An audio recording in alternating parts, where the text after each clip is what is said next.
अस्सलाम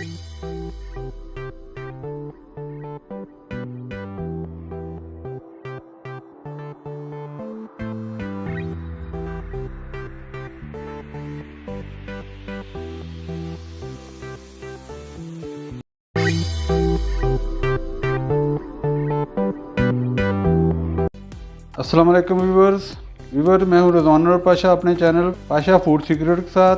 तो व्यूवर्स, हमारी आज की रेसिपी है देसी मुर्ग कढ़ाई, जो कि बहुत ही मज़ेदार बनती है। आप ही घर में ज़रूर ट्राई करें।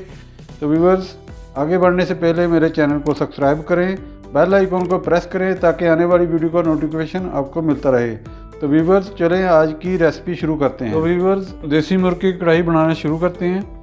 जी, मैंने ये तकरीबन देसी मुर्ग का 1.5 किलो गोश्त लिया है। इसको प्रेशर कुकर में पकाएंगे ताकि ये कम वक्त में जल्दी गल जाए।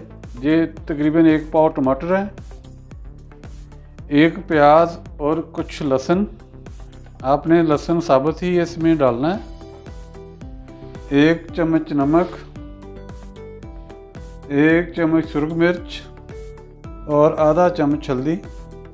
अब इसमें तकरीबन आधा लीटर पानी डालेंगे और अब इसको मिक्स कर देंगे। मिक्स करने के बाद प्रेशर कुकर को बंद कर देंगे और इसको तकरीबन 10 से 12 मिनट प्रेशर देंगे ताकि ये अच्छी तरह गल जाए। तो व्यूअर्स, देसी मुर्ग कढ़ाई बनाने के लिए मैंने ये खड़ा मसाला लिया है। बड़ी इलायची 1 अदद, छोटी इलायची 1 अदद, 1 चम्मच खुश्क धनिया, ज़ीरा 1 चम्मच, काली मिर्च, लौंग और दालचीनी, इन सबको पीस लेंगे और ये जब गल जाएगा गोश्त उसके बाद इसमें डालेंगे। तो व्यूअर्स, इसको मैंने तकरीबन 10 मिनट प्रेशर दिया था। अब ये अच्छी तरह गल गया है। अब इसको कढ़ाई में डालकर अच्छी तरह भुनेंगे। तो व्यूअर्स, अब इसमें घी डालेंगे।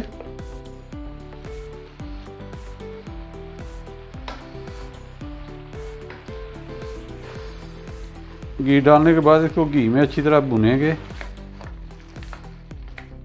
तो व्यूअर्स, गोश्त हमारा भुन रहा है। अब इसमें अदरक ऐड करेंगे, इसको अच्छी तरह मिक्स कर देंगे ताकि ये भी अच्छी तरह साथ साथ भुन जाए। तो व्यूअर्स, गोश्त हमारा भुन चुका है। अब इसमें मैंने सब्ज़ धनिया और सब्ज़ मिर्च गार्निश कर ली है। तो व्यूअर्स, हमारी आज की रेसिपी देसी मुर्ग कढ़ाई बनकर तैयार है, जो कि बहुत ही मज़ेदार बनी है।